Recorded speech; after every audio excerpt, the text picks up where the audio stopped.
What is the worst mistake that people make in planning for retirement? I'll be posing that question today to the great economist Lawrence Kotlikoff. Professor Kotlikoff is not an ivory tower academic. He has a company that sells award-winning financial planning software. He's written more than 20 books, most of them aimed at general audiences. In 2014, The Economist magazine named him one of the world's 25 most influential economists. He even ran for president in 2012.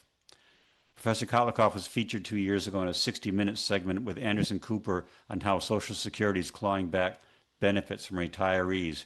He's written and spoken about the benefits of Roth conversions, why you shouldn't borrow for college, why the Treasury Department's I-bonds are a good investment, and how to fix climate change, among many, many topics.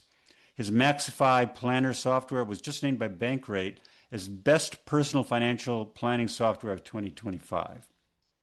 In this conversation, I'll be asking him about what he's learned over the years about the right policies for governments, as well as the right strategies for ordinary people who are planning and saving to buy a house, pay for their kids' education, and retire comfortably. I'm Peter Coy, a veteran economics journalist.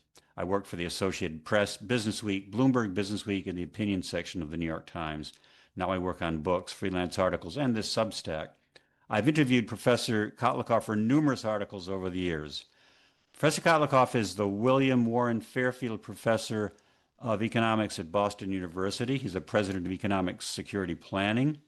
He's a Fellow with the American Academy of Arts and Sciences, a Research Associate of the National Bureau of Economic Research, a Fellow of the Econometric Society. He has a bachelor's degree from Penn and a PhD from Harvard. And his fraternal twin brother, Michael, is the President of Cornell University, my alma mater. This interview is being conducted on August 29th, 2025, and is being posted on both of our Substacks, as well as other places where you can get your podcasts. My Substack is named simply Peter Coy. Professor Kotlikoff's is named Economics Matters by Lawrence Kotlikoff. I hope you'll follow both of us. Larry, so glad to be speaking with you today. Great to be back with you, Peter. We're lifetime buddies. Yep. And I think everybody should know that I've said this publicly in the past, so I'm not trying to butter up Peter, but I think he's the best economics journalist there is because he does his homework. He actually reads. When he interviews an economist, he's read their work carefully. So he does his homework, and he also understands economics, which is not, some of these papers are very technical. He gets the gist of them very quickly. So he's a very rare breed. We don't have any other Peter Coys in this country. So there we go. Well, that's overly generous, but I'll take it. Larry, let's dive right in on ask you to answer the question I asked at the top of the episode, which is, what is the worst mistake people make in planning for retirement? People retire too early. They think, they're convinced that they're going to die on time, which is their life expectancy. Wall Street tries to kind of reinforce that by focusing on their life expectancy. Even the Social Security Administration does that. It leads people to take Social Security too early, so they give up much higher benefits that they could get if they were to wait till, let's say, 70, dramatically higher. The benefits at 70 are 76% higher adjusted for inflation than they are at 62, your retirement benefit. So you're doubling down on mistakes here. You retire early because you're going to you retire, let's say at 63, you're sure you're going to die at 85, but we have to focus on the worst side, the worst case scenario in economics. That's what economics teaches us in life, to look at, in the case of risky situations, the really bad downside. So when you're buying homeowners insurance, the catastrophic risk is your house burns down. When you're buying car insurance, your car is totaled. Health insurance, you have a $200,000 operation. In the context of longevity risk, the catastrophic event is living to 100 and outliving your resources. My mom lived to 98, so my dad lived to 81, even though he got Parkinson's at 58. So nobody expected him to live that long, but he did. And that was lots of expenses for both parents in terms of caring for them. So I think people should need to focus on the worst case scenario. Our software has as a default that people are going to live to the maximum age of life, which is 100 as our default. And you can change that, but that's what economics says you should be doing, planning for the worst case scenario so that you can sustain your living standard right up to the very end. Now, you might want your living standard to decline, maybe starting at 80 because you're not going to go skiing or traveling as much, and the software allows for that. But apart from that, you want to make sure that there's money there. Yeah. You want to be, yeah. So I think So that's Larry, just put it. A lot of times you'll hear people say, "Well, no, I don't want to take Social Security early because I did the calculation, and the break-even age for me is like 85, and I don't think I'm." What's the matter with that break-even analysis? so that's treating yourself as if you're in the Day movie that you're going to die and then come back and die again, start all over, and that there are all these different paths that you're going to potentially take. But actually, you're only going to take one path. You're only going to die at one time, and that one time could be at age 100. So that's what you really need to worry about. Not, yeah, I could have a small fire or a medium-sized fire or a big fire. I got to worry about the big fire, Right. and because that could happen, and that's where the worst the worst case scenario means I'm the least happy. I could be infinitely unhappy because I could be put me on the street. Yeah. And that's why it has so much weight in economic planning, because it produces so much disutility, unhappiness, and Sure. small probability of a really terrible outcome. Yeah. It's kind of that's one way to think about it. You got this very small probability of something incredibly awful happening that you want to avoid, because Right. that has so much kind of uh, bad, just bad reality to it. But people are retiring without having done financial planning for a long time. They've left it up to their financial advisors from Wall Street, and a lot of people think they just deserve to retire because they don't like their boss and they've worked long enough and they see their colleagues retiring, and then they do it, and then they turn around and see that, gee, the money is starting to run out that they had accumulated, and Yeah. they become panicked. Now they're spending what may be a longer retirement than they spent working. Sure. They could be retired for more years than they spent working, in panic mode, because now they're pinching pennies because they did it too early, and it's very hard to go back and get that job again that they gave up because of age discrimination. Right. So that's my answer. Yeah. Yeah. And the good thing about Social Security is that it pays for the rest of your life. No matter how long you live, that'll always be there and it'll be adjusted for inflation, right? Which, as opposed to your savings, which get drawn down, and when they go to zero, they're gone. Right. Especially there's that way it can go to zero, but also if you're investing those savings in a risky manner, they could go to zero or they fell in half during the Great Recession. The stock market dropped 53% between 2008, 2009. It dropped 50% in the dot-com bubble. Talk about the broad stock market. The NASDAQ fell 70%. So if you're investing in a risky way, uh, you could see a major correction to the market, panic, pull out, and now start investing in safer assets like Yeah. inflation index bonds. But your sustainable living standard may have been cut in half because of that. If you were, well, not in half, but dramatically, Yeah. because you have your Social Security to live on still. But Yeah. so you have to look at these scenarios, and that's what the software is kind of designed to help you see if you're investing at risk. So I want to ask you about stocks for the long run, because there's this idea that in the long run, stocks always outperform bonds. So why would you be an idiot and buy bonds when you would make more money in stocks? What's your answer to that? Well, so if you look at any 30-year holding period, stocks have outperformed bonds. So you might say, well, they're for a sure thing, but we only have 3 data points on 30-year holding periods that are independent. It's 19, right now we're in 2025. Our data on the stock market starts in 1925. That's 100 years. There's only 3 30-year periods out of that 100-year.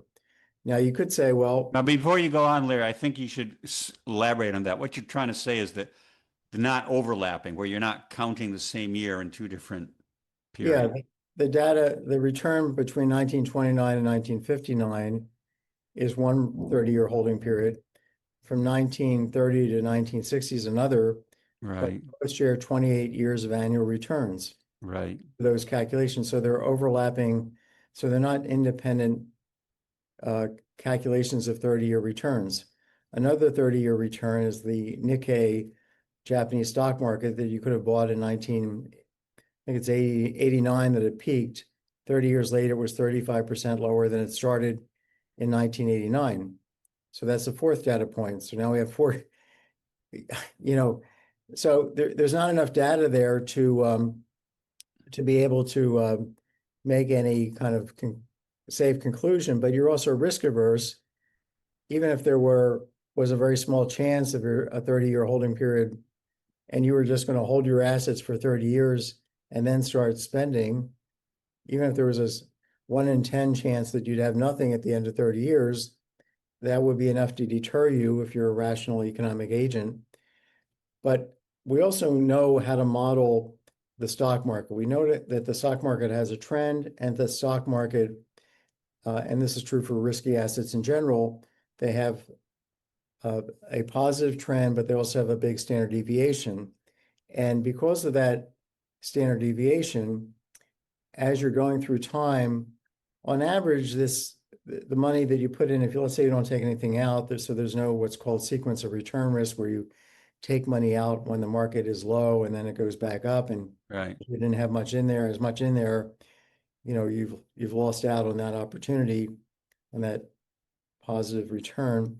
So anyway, if you even just leave it in, you've got this thing that's going to be trending forward with a lot of deviation, but because the deviations are hitting every year, and because the market's evolving, the shocks to this trend, around this trend, are random walks, which means that they're moving in a random way because those movements are based on new information that's coming to the market, things that people don't know. That's the only thing that really can move the market away from this trend. New information is something nobody knows, and therefore it's random. Yeah. It's something you can't predict by definition. So that means you're going to have lots of random shocks that Happen lead. to be all bad. Yeah. Yeah, and the longer you are in the market, hoping to have this trend kind of take over, the more this where you are will spread out. Yeah, Larry, you know what I think about it, Zero. like the meteorologists, when a hurricane is coming, show this cone of uncertainty. Like, here's where the storm is now, and here's where it could go. And the cone always widens. It's the cone is wider in 5 days than it is in 4 days. It's the worst. It could go it could go to Nashville, or it could go off the Atlantic Ocean somewhere. And the meteorologist cones don't kind of converge back in, which is what you would guess from if you hear about stocks for the long run. Well, they'll always go up. No, the longer you go into the future, the the worse things get, or they could also get really, really good, but you don't care about the really, really good. You care about the really, really bad. Yeah, let me put it this way: the probability of a bad event of having very little money is declines, but the degree to which, or How the bad it chances could of that, be. how bad it can be, gets bigger. Yes. There's these 2 offsetting things going on. And this is why, if you were to try and buy insurance on Wall Street today, and this is something that's V. Bodie, a former colleague of mine at BU, he's an emeritus professor at the business school from BU, has shown in a paper, important paper. it costs you more money to ensure that, let's say you were just to buy stocks and you wanted to go to Wall Street and say, let me pay you some money, Wall Street. Maybe it's BlackRock, whatever company, Goldman Sachs. Let me make a deal with you folks where if the market is below what I would have otherwise earned in inflation index bonds 10 years from now, you'll give me at least you'll add back in. So I'll have at least what I would have had I invested in inflation index bonds. Well, they'll give you a number. And you say, well, how much would it cost if you insure me, do that same insurance policy, but 20 years out? 20 years instead of 10, right? Yeah. So it's a bigger number, much bigger number. 30 years, it's an even bigger number. Right. So it's indicating that the market is pricing stocks as not being safe in the long run. Let's talk about retirement for a minute. It's something Americans think about regularly. Ask yourself, how financially secure do you really feel? Do you have enough money to retire? How much is really enough? And if you don't have enough money, how can you possibly find that extra money before you do retire? These are all tough questions. My retirement software, Maxify Planner, is the powerful online planning tool that takes the guesswork out of retirement. It weighs your assets against your fixed expenses to calculate how much you can safely spend every year for the rest of your life based on when you decide to retire. And it shows you safe ways to find more money. Maxify makes a complicated problem like retirement planning simple.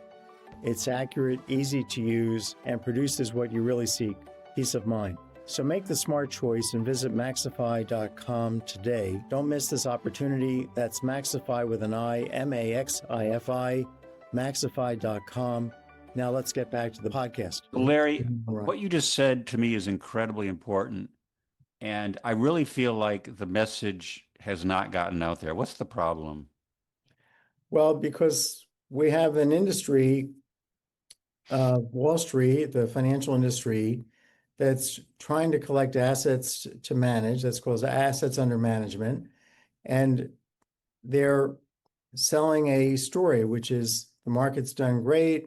Give me your money to manage. I'll charge you 1%. You won't have to worry about every day adjusting your portfolio. Not that you would have to do that if you invested in an index fund, which does the investment adjustments kind of automatically. But anyway, they say, you have this problem managing your money. I'm the professional. Yes, I'm 28 years old, but I'm very good looking and tall, and you can trust me. I'm also very nice, and consequently, give me your money. And the market's always done really well. Don't panic during a downturn. I'm here to keep you from panicking because the market and so this is part of the sales pitch of getting people to invest with a 28-year-old who's had no finance courses, no economics degree. He's had a little training with some company for a few weeks, and then he's off there figuring out how to collect assets. Yeah. And if he does well, then he becomes promoted. He gets promoted through time or sets up his own financial brokerage company. So this is a con job, basically, that the industry is engaged in. And that's really, in large part, why I started developing 32 years ago my company software, because I felt that the financial planning that the industry is doing is something that no economist would recognize as economics as valid advice. That anybody, you can go to any top 50 business school or economics department in the country, or indeed around the world, and see how many courses they have on conventional financial planning. See it, zero. Zero, yeah. See how many top finance professors spend even one day teaching conventional financial planning as something valid to their students. Zero. Even 10 minutes, zero. Okay. It's just a completely separate world. Yeah. And they're not interested in teaching economics-based planning because it's not a money-making way of doing financial planning. It's not a way to collect assets under management. It's not a way to overpromise of saying, hey, what's your target for retirement? Tell me your target. Uh, my target would be just to spend $1 billion a minute in retirement. They'll say, well, let's use this replacement rate formula that's tried and true. And what do I know? They use it. They set a target that's miles high. They say, well, the way you're investing, you'll never make your target. But if you invest with me, you've got a higher probability. You've got a 90% probability of making your target.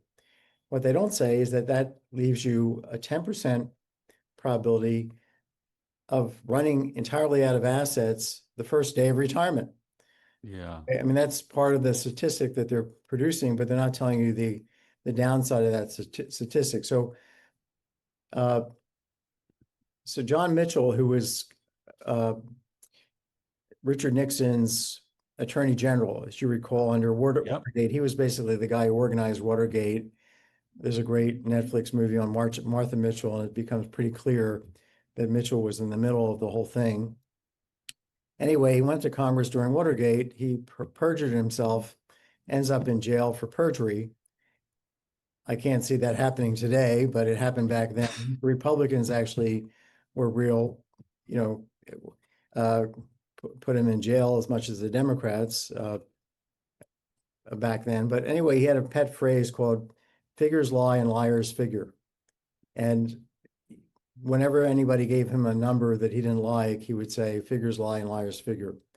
And he knew what he was talking about because he was an expert in lying, and he wasn't. Yeah. Yeah. So the way you put it so far makes it sound like uh, there's an obvious mistake and an obvious solution.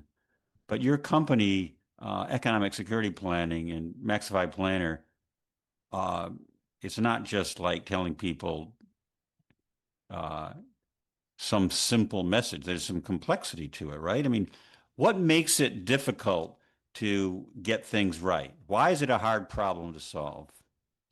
Well, it's an easy problem to solve for you personally because you just have to enter information that you know, Right. like For the individual. uh, Yeah.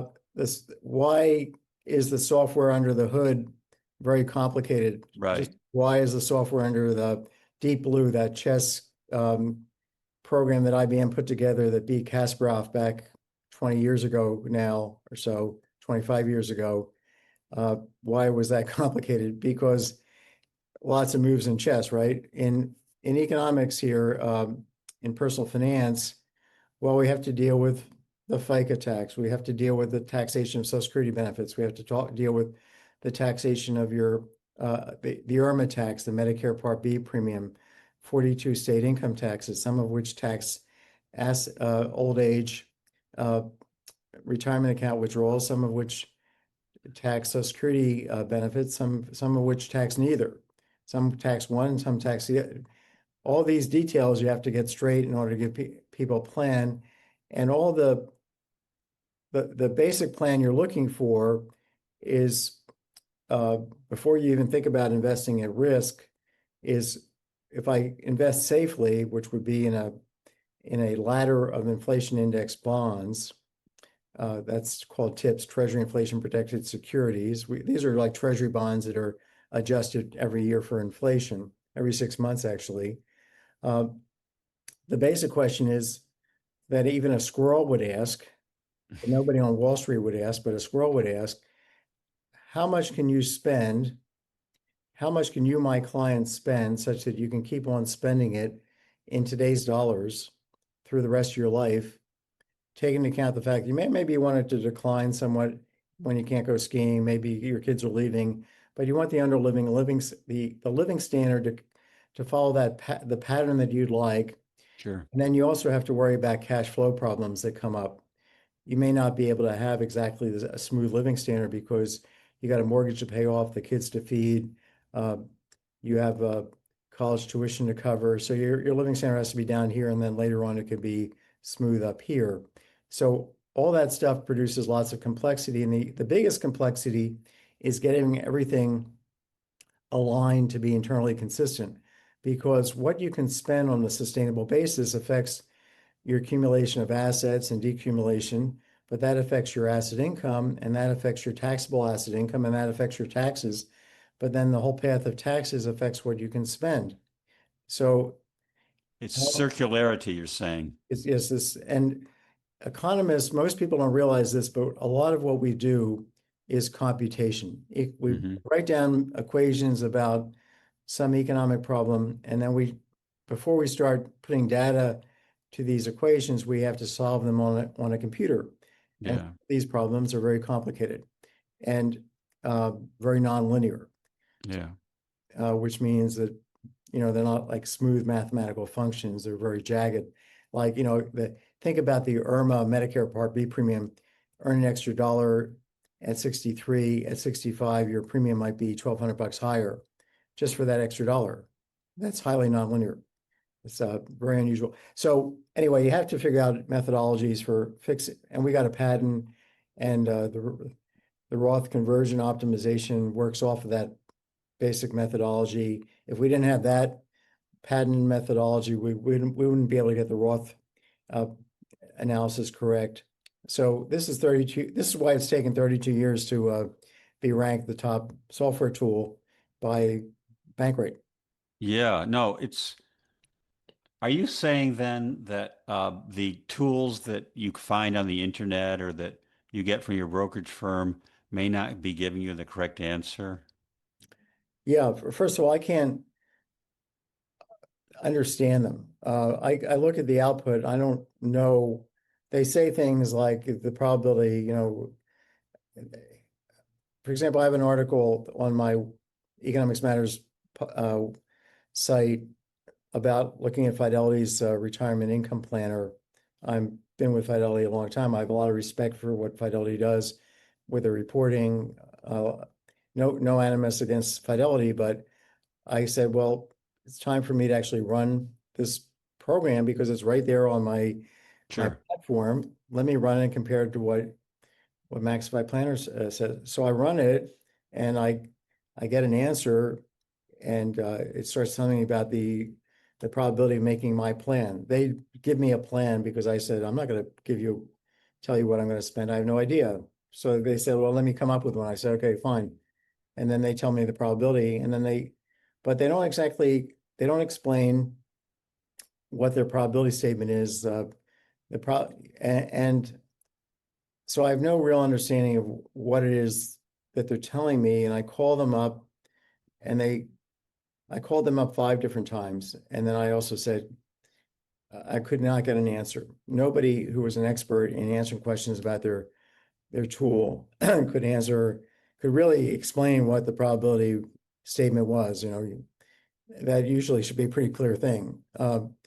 And it's all written down in this article. If you just go to larrykotlikov.substack.com and put in the word fidelity next to that, it'll come right up. And then I said, well, could you have your programmers, the guys who program this, give me a call so I can understand? Sure, nobody calls. Hmm. This went on for weeks. Finally, I wrote the article, and that's the nature of the advice. People are getting reports that even the people that are assigned to understand these reports don't understand. They were never trained, in statistics. They don't have the basic understanding of what it is that's being this machinery is producing. So I don't know Yeah. what to say. I don't know how to compare it because I don't know what it's telling me. As far as I'm concerned, nothing. Want more money, less risk, and a better life? Buy Money Magic, a new book by Lawrence Kotlikoff, Boston University economist, personal finance expert, and best-selling author. Whether it's education, career, marriage, housing, investing, retirement, Social Security, IRA, or 401k decisions, Money Magic delivers scores of secrets to raise your living standard. Financial journalist Jane Bryant Quinn says Money Magic is a must-read. Nobel laureate George Akerlof says Money Magic is quite probably the best financial advice book ever written. Financial guru John Malden says you'll love this amazing book. It's full of wit, wisdom, and startling paths to a better financial life. And columnist Scott Burns calls Money Magic a funny, brilliant read, offering wildly powerful, unconventional choices that can literally change your life. Get Lawrence Kotlikoff's Money Magic today at Amazon, Barnes & Noble, and independent booksellers. So Larry, Yeah. you worked on so many different issues that we could spend all day, all week on this, but I want to hit on a couple of highlights. Okay. And one that's quite related to what we've just been talking about is the future of Social Security. And maybe we can branch from there into the future of the government spending overall. But what is your concern about Social Security? I believe you said that you're concerned that, it's in trust funds are running down. What's going to happen to benefits? What about benefits to current retirees or near retirees versus younger people? What is your problem with the way Social Security is set up now, and what do you think is the solution? So the system historically was set up as a take as you go, take from young people money you call payroll taxes, give it to old people, promise young people that they'll get these benefits in the future, but not give them like an IOU, a piece of paper. It's really you're borrowing from young people and giving them a promise of principal plus interest plus something else, or less something else in the future. You're in effect borrowing with a promise to repay, but it's off the books. So this has been an off the books. We'll take from you and give to them, and then we'll tell you that when you're older, you'll be able to take from them. This starts to seem like a Ponzi scheme, right? It sounds like what Charles Ponzi did, took from some friends some money, and then got them to tell other people, and he got some more money from those other people that he could use to pay off these people at a handsome rate. And then the whole story that went on for the whole story kept continuing. This is Madoff as well. We're having like a Ponzi scheme a day, according to the SEC, being created. So the government's been involved in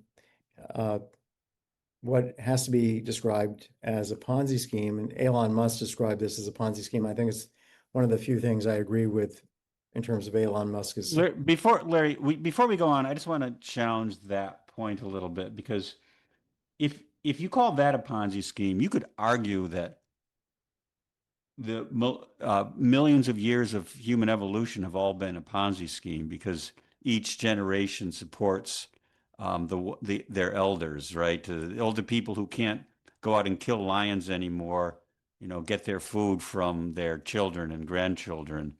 So, right, what's different? Well, I mean, there's intergenerational transfer, and that might have been supported by altruism. We're talking about here a government enforced redistribution across generations.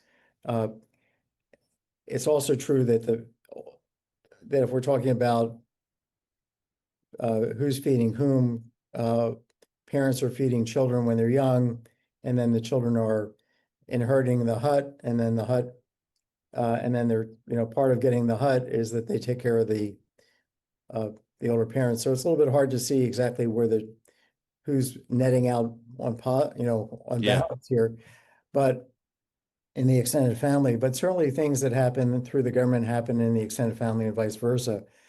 So the basic story is that the system, because it was financed this way, and because our fertility rate is low and has been for a while, and we had the baby boom followed by the baby bust, and now we have for 15 years a fertility rate below reproduction. It's now 1.6, and we're deporting millions or supposedly going to be deporting millions more illegal immigrants, and that's reducing our contributions to the system. And so the system's running out of money. So in 2033, the Social Security Trustees report is saying that we will need to cut benefits by 23% in order for the payroll taxes that are going to be so low to cover the remaining benefits. So, everybody's collecting Social Security, including me, is facing a 23% cut, and that's just in that year. That number would become a bigger number. It might be 30% if we every year adjust downward the benefits to the decline in the payroll taxes relative to the beneficiary base or required benefits. So how do you fix this thing is the real question. And nobody in Congress has come up with a solution that makes any sense, but economics has a very clear way to do it, which is that you take the existing system, freeze it in place, don't let anybody accrue additional benefits. In other words, rights to more future benefits under the existing system. You fill zeros in their earnings records. So when somebody who's 50 retires, they're going to get everything that they are due up to the point of the reform. And that'll come through just like they would otherwise have come through. They just have an earnings record that stopped when they were 50. And then we set up a brand new Social Security, a modern Social Security system. I call it the personal Social Security system, where everybody contributes 10% of their pay. It's divided 50-50 between husband and wife, so that if somebody stays home with the kids, they have the same size account. If they get divorced, they walk away with the same Social Security account. The government contributes on behalf of the poor, the disabled, the unemployed, so it's progressive.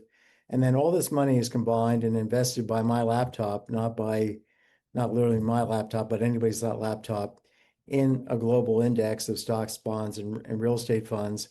So it's done by computer, so Wall Street doesn't get involved at all. There's no money paid to BlackRock or Goldman or JP Morgan or any of the politicians' favorite friends down there in New York who are contributing to their campaigns. It's all done by a laptop. And then the government provides a guarantee that if you reach retirement and your fund, your accumulated personal security account, which has been invested in the market, is less than you contributed adjusted for inflation, so that you've received less than a cumulative zero real return, the government will beef it up so that your account up so that you have what would correspond to your contributions adjusted for inflation.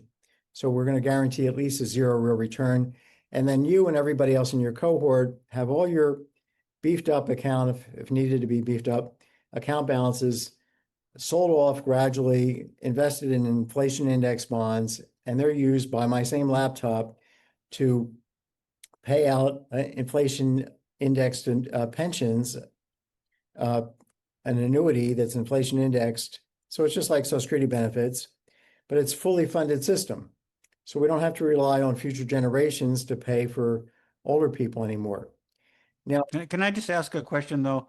Because it seems as though if the portfolio that people are going to be investing in is a global portfolio that includes stocks, then aren't you really just betting on the market, which is something you said before is not a good idea, where the beneficiaries get the upside if stocks go up and taxpayers have to cover the downside if stocks go down? Well, in the extreme, if we're talking about a younger person who's, let's say, 30, investing in this way, the idea that the real return, cumulative real return on the global portfolio was negative over 30 years, fully diversified across the major markets, that would be kind of a catastrophic outcome of the world. And then you would want to share risk across between current and future generations. Just like if you were hit by the Great Depression, you would want to be bailed out. And this is probably why Social Security got set up this way, to take people that were had low wages during the Great Depression and give them a very good deal from Social Security, and get younger workers in the 1950s and 60s to pay. So I'm not saying that setting it up as a Ponzi scheme didn't have some good features to it, or good social justice features here. It was partly motivated by trying to have intergenerational risk sharing. Yeah. And but maybe it went way overboard, okay? Because And it wasn't just to help poor people, very high earning people Yeah. have received these very good benefit increases over the years. I mean, Nixon double indexed Social Security, Eisenhower doubled the scale of the system. It's every different administrations have come along, Democratic and Republican, to basically buy votes from older people, because if you can raise benefits, let's just look at the one big beautiful budget bill that was just passed. I was going to ask you about that, so thank you for the segue. Yeah, the president puts in a special deduction, $6,000 if you're over 65, on top of any standard deduction. You can also get that if you itemize. So it's an extra benefit for older people that lasts for only 4 years. So it's to make him, seem like he's being generous to older people, maintain support, I guess, among that group. But it ends as soon as he's out of office. This makes no sense as, from a design of a tax and benefit system, that you should have something that would expire after 4 years. And why do we care about people 65 and older? Why do we care about people that are particularly, some of whom don't need any extra break? But then if you look at the fine print, so this is the big print, big tax break for older people, and it was referred to as a Social Security connected tax break to lower your taxes on Social Security benefits, but there's no connection between the two. It's just an extra break for older people. But then if you look at the small print, for most people, that's going to be taken away because it phases out, or they're going to be getting more from the standard deduction. So for most people, this is not a big deal. I just wrote a column about because Maxify is updated for this new tax bill, and you can compare it with the continuation of the Tax Cut and Jobs Act. I just ran this for a typical 60-year-old couple. The value of this is a couple weeks of grocery bills. In other words, it could cover, somewhere between $75 and $400 per year. That's the value of the biggest tax cut in history, which is what J.D. Vance, our vice president, described it as. Well, Okay, but Larry, let's just to be clear to people, he's comparing this new bill, the new budget bill, with the Tax Cut and Jobs Act, continuation of that we, last year's 2024's tax system, but to a tax system we had in 2016. There was about, that's the comparison. You might have compared this new bill with the tax system we had in 1816, not 2016. In 1816, we had no tax system at all. And he could have said this is the biggest tax increase ever. Okay. I mean, but this is you're dwelling on one specific provision and that, but you've written recently, in fact, July, that we're on track to impose net taxes on our progeny that exceed every penny they earn. So is there like a intergenerational war going on here where the old people are winning? What's going on? Absolutely. We are not paying any attention to what we're doing to our kids. We're engaged in fiscal child abuse. So if you look at Social Security's calculation of the long-term outlays, the long-term through time, the present value of all those future outlays versus all the future receipts, that's the fiscal gap in Social Security. But if you do that for the entire country, that's the overall fiscal gap. And that's a huge negative number. There's a huge positive number is a big fiscal gap, right, as a share of our GDP. And I'm in the process of doing a comparison of our fiscal sustainability, our fiscal gap, with that of Italy.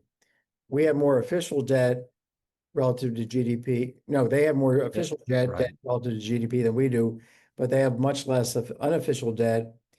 Their pension system is in much better shape. Their healthcare system in terms of the spending. So they're actually in far better fiscal shape than we are. It's amazing. I Yeah. don't think anybody perceives it that way. No, nobody does because they're looking at the wrong Right. indicator, not looking thing. We get to label, Congress gets to label what they call official versus unofficial.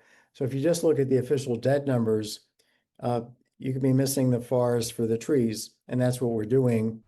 I'd like to talk to you about a really powerful financial planning tool to help you make smart retirement and other critical financial decisions. It's a tool that factors in all your financial data and shows you what you can sustainably spend every year for the rest of your life. That tool is my software company's Maxify Planner.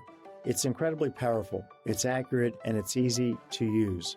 Maxify takes the guesswork out of financial decisions at every stage of life. Its focus is on raising, de-risking, and sustaining your living standard. Maxify lets you run what-if scenarios to see how your finances will change in taking new jobs, buying a home, doing Roth conversions, retiring early, downsizing, investing more in the market, you name it.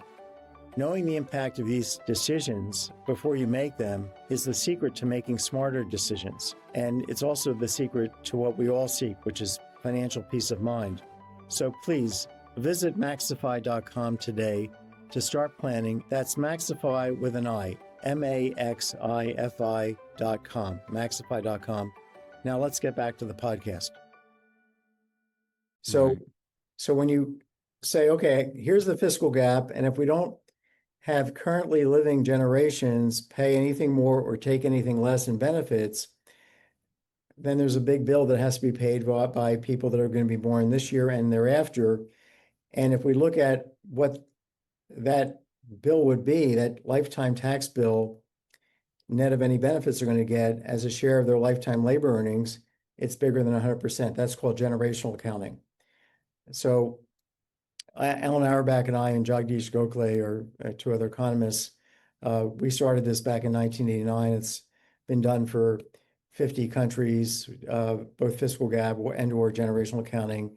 And the European Union does a fiscal sustainability report every 3 years. Our country, our government doesn't do any of this. So the accounting is being done by academics, okay? Right. The CBO should be doing the OMB. Senator Thune, who's the head of the Republican Senate Majority Leader, he introduced a bill called the Inform Act back, I think, in 2013 with Senator Penny, or Senator Kane, I guess, yeah. Senator Kane from Virginia, Democrat and Republican. They could only get, in total, 4 Democrats and 4 Republican senators to sign on to doing fiscal gap and generational accounting, force the CBO, the OMB, and the GAO to do this on a routine basis. So we've been driving blind for decades now, and it's all So it's a bipartisan failure. Yeah, it's like driving in New York with a map of LA. You end up in the East River. And then when you see that there's a problem, think about I'll just say one other thing. The Greenspan Commission saw that we had a Social Security problem. They decided to not look at the real long-term problem, but we'll just look out 75 years. And that was about 40% of the big problem. They knew that even if they fixed the 40-year problem, there'd still be it really wouldn't fix things. We'd have a big problem today. So right today, our Social Security problem scaled by our economy is about 2.5 times larger. The tumor is 2.5 times bigger. So what they decided to do was operate on half the tumor, remove half the tumor back in 1983, let it grow and come back, figuring people will come back and then they'll operate again on half the tumor. And then it gets even bigger. And at some point it kills the patient. And if you want to see a perfect example of that, just look at Argentina. They had 85% of our per capita GDP. They engaged in all these intergenerational redistribution policies. And now today they're not at 85% of our GDP, per capita GDP of our living standard, but 14%. That's 100 years of a Ponzi scheme destroying that economy. Yeah. Yeah. Wow. Larry, we could go on and on, but I don't want to depress our audience any further. And I think I want to talk to you again. I know I do want to talk to you again. Sure. So maybe we'll do a second or third or fourth episode of this. I think I'm going to wrap it here. I just want to say to our mutual audiences, I've been speaking with Lawrence Kotlikoff, the William Warren Fairfield Professor of Economics at Boston University. It's been a fascinating conversation, and please share it with your friends. Larry, thanks again for being on. Thank you so much, Peter. This was great.